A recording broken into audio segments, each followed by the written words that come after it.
Hello and welcome to Diary of an Introverted Black Woman. My name is Cree, and today I'm going to get into the aftermath of leaving a narcissistic marriage.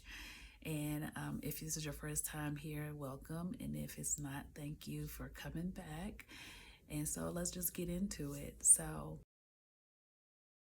first, what am I doing? Well, what I'm doing these days is I'm exploring a new country and I am trying to learn more about the land that I'm in.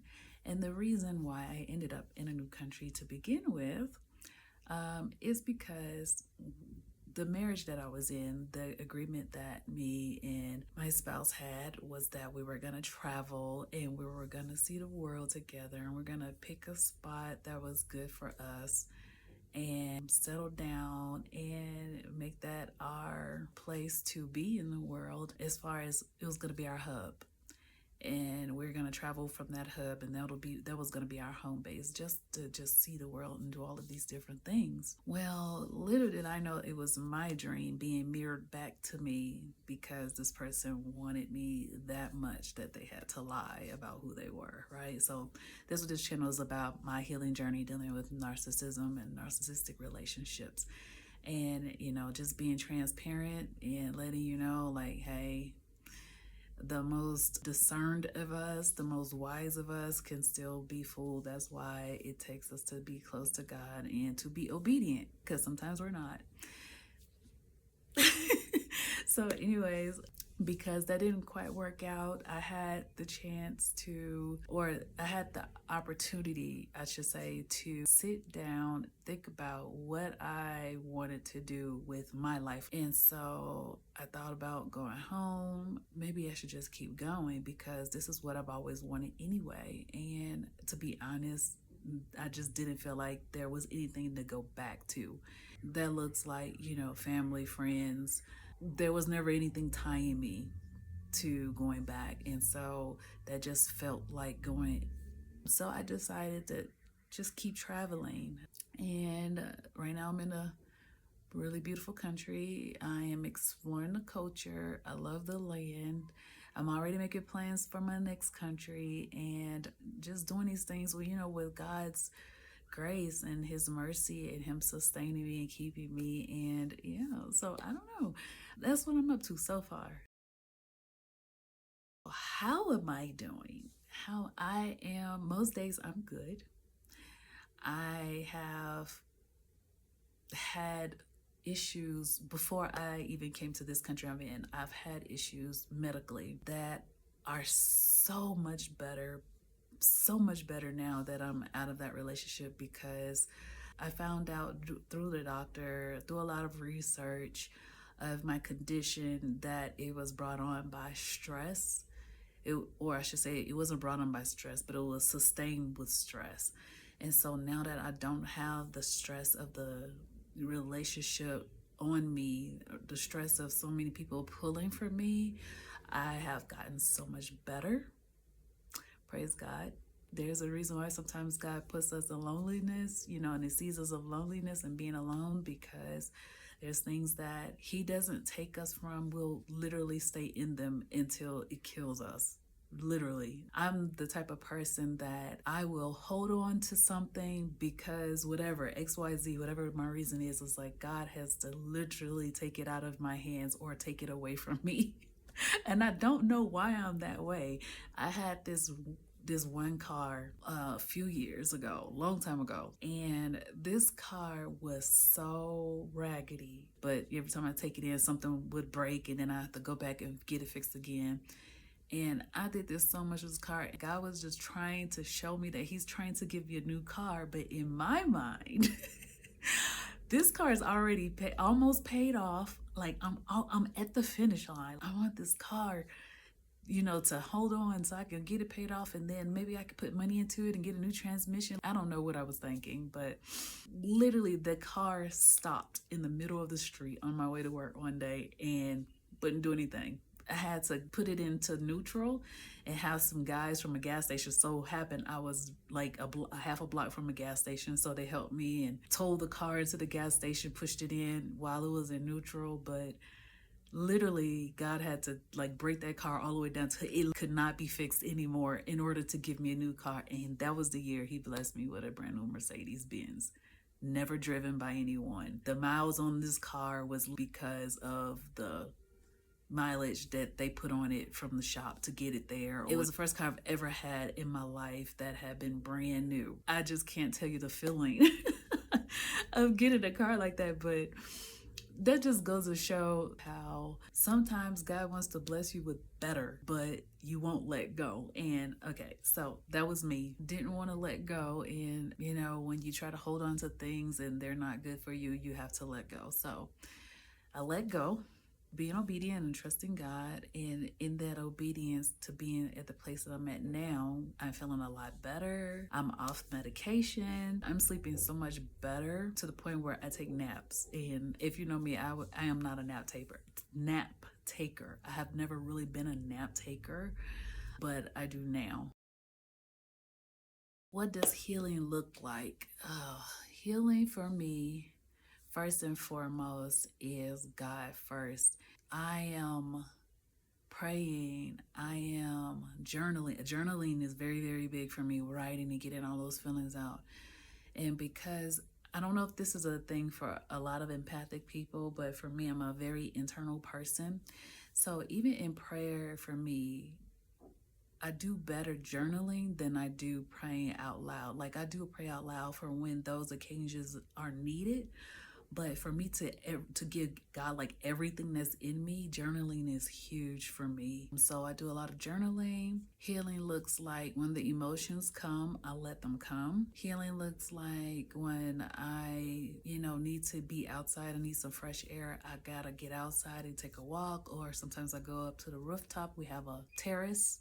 I go up there and I hang out up there and get some sunshine and some fresh air. Healing looks like if I feel like chocolate, I'll go get a little chocolate bar and I'll have that, and that makes me feel good. Art is huge. Art is a big thing. I have been getting back into my art and I've been very excited about that. I'm going to be sharing more of that on the channel as well. I do crochet. I haven't found anywhere here yet where there's yarn, and I'm scared that if I go, I'll overdo it. So I did find a couple of places, but I was like, yeah, I'm not gonna do that yet. And plus, I'm trying to like not be wasteful. And I want to make sure if I do crochet something, it'll be something that I'm going to wear or maybe give away or something like that. I don't want to just have yarn and hoard it, because I can be a hoarder when it comes to like my art supplies. So that is how I'm healing, just finding things that make me feel good. Angry days and sad days. Oh my God. I have more angry days than I have sad days. I do have some sad days, but sometimes those are just emotions when they just come over me and I just let them come. If it's tears, if it's sadness, I just let it come because I know that's part of my healing, that my body needs to let that out to release it. But my angry days, like I said, are more than my sad days, because some days I have time when I'm thinking and I'm sitting to myself and I get angry about the lies that were said to me, especially repeatedly under the guise of being deceptive, lying, being manipulative, thinking that I was in a relationship or in a marriage with someone who genuinely cared for me, or being upset or angry about the goals and the dreams all being a lie. This person never had my best interest at heart. They never cared about me. The disrespect was like a huge one. The twofold of the disrespect. On one hand, it was the talking about me to their family. And then the other part of the disrespect was lying to me about who you are, what you really want. And one thing about God is that He will show us. And I had to stop seeing this person through my heart lens, where I was looking through a lens of, well, I love this person and I can be patient with them and I can work with them through whatever the situation is that they're going through. And once God took the lens off of my eyes to show me that this person doesn't love you the way that He did it, I just shut off. I turned off like a switch. I was in love and I had this love for this person 1 second, and then God revealing their character to me and who they were, and it was just totally shut off. I don't know who you are. Now that I'm faced with this is not what I want. I don't know who this person is. Literally, I don't know who you are. I don't want to be around you. I don't want to be with you. And all of those feelings, when they come up, I just get so angry because I don't understand the thought process behind someone putting in all of that effort to get someone to not care about them, to not love them, only to get whatever it was that they thought they were going to get from me. I have no idea what that was because I didn't really give much of anything. A lot of my finances stayed my finances. I don't know. Maybe it was just the fact that I was a breathing woman who said yes. I don't know. I don't know. But the anger comes and goes. And sometimes when that anger comes, the tears come with it and I want to punch air. I really do. But, I let those feelings come, I deal with them, and that's how I move on. And I move on, and that's how I deal with my angry days. So loneliness. Oh my God, loneliness was very, very, very, very hard in the beginning because I have never truly ever been alone, and not just in romantic relationships, because I don't want it to sound like, oh, I'm jumping from relationship to relationship, because I've had a very big chunk of my life in between marriages where I was not married or in a relationship with anybody. But what I mean by being alone is I had my children to raise. I was in a ministry for years. I was, had all of these people rotating in and around my life. And I just didn't realize when I got into this place right now, just how much I was being pulled from one extreme to the other all the time. I was always being pulled from. This point in my life is the first time in my life that I don't have that. I don't have anybody leaning on me. I don't have anybody's opinions and thoughts in my ear about what I should do and how I should navigate my life. And before I got to the realization of all of this, I was in a very lonely space. I felt very much on an island, but realizing that I don't have all of these things pulling at me makes me feel so free and light. And though I have times where it's like, oh, I just want to go do something with somebody, I don't feel as lonely as I did before. I realized that all of the stuff that God has just like pulled off of me. So loneliness was not really a hard thing for me anymore. I love it right now. It's peaceful. I wake up and I look at the mountains. The sky is beautiful.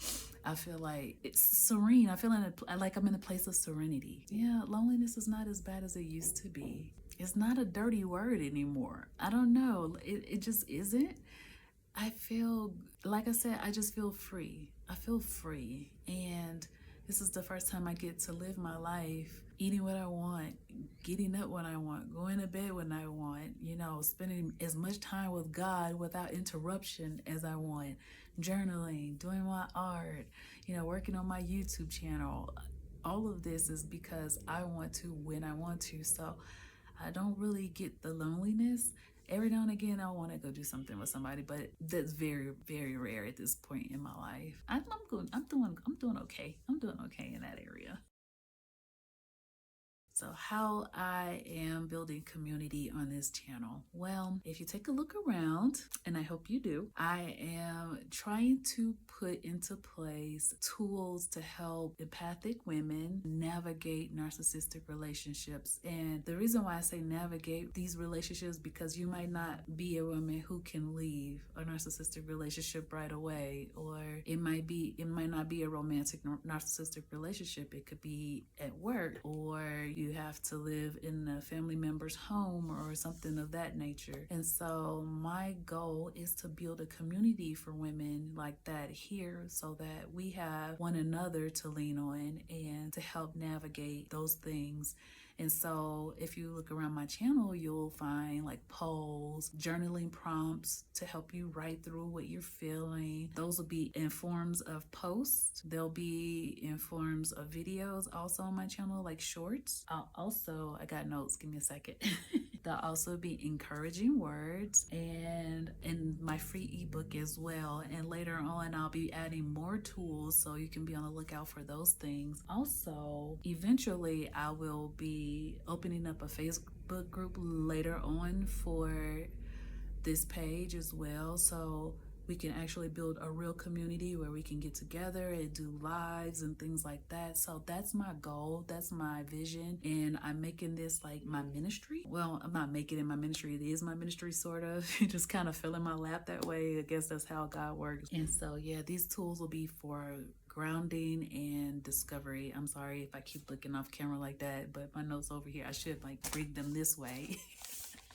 Make it a lot easier. The tools will be for grounding and discovery, like the journaling prompts. I plan on like making sure that that's cycling through every week, so you'll always have something to refer to, and then everything will be in neat little like playlists, and you can go back if you miss something just in case. And also I will be incorporating my own art into this channel, and you'll see that on the channel itself. I create everything that you see on this channel.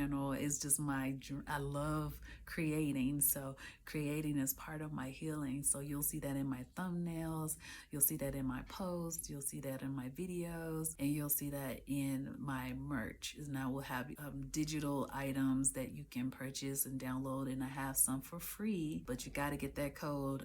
I have 3 designs out that I've created for t-shirts, if you like to make totes, mugs, that kind of thing. I have 3 designs that are listed right now that you can get for free, and all of that I ask that you do is please leave me a review. Let me know what you did like or what you didn't like about the design that you downloaded. I also have t-shirts available that you can buy as well, but everything that you see, I created it, and I'll be creating more because like I said, art is my life, and my dream one day is to sit down and actually draw out my own designs by hand. So the things that I'm designing it in Canva. If you're a big DIYer and a big crafter, you will love the fact that I've made these designs available for you to use in 3 different formats. You can choose the one that you want. You can make stickers, you can make t-shirts, like I said, sweatshirts like this. You can put them on totes, you can put them on anything you want to make, wall art, you want to make a poster, whatever you want to do, you can use these designs to put them on, especially if you have like a Cricut machine, or I think it's a Cricut machine.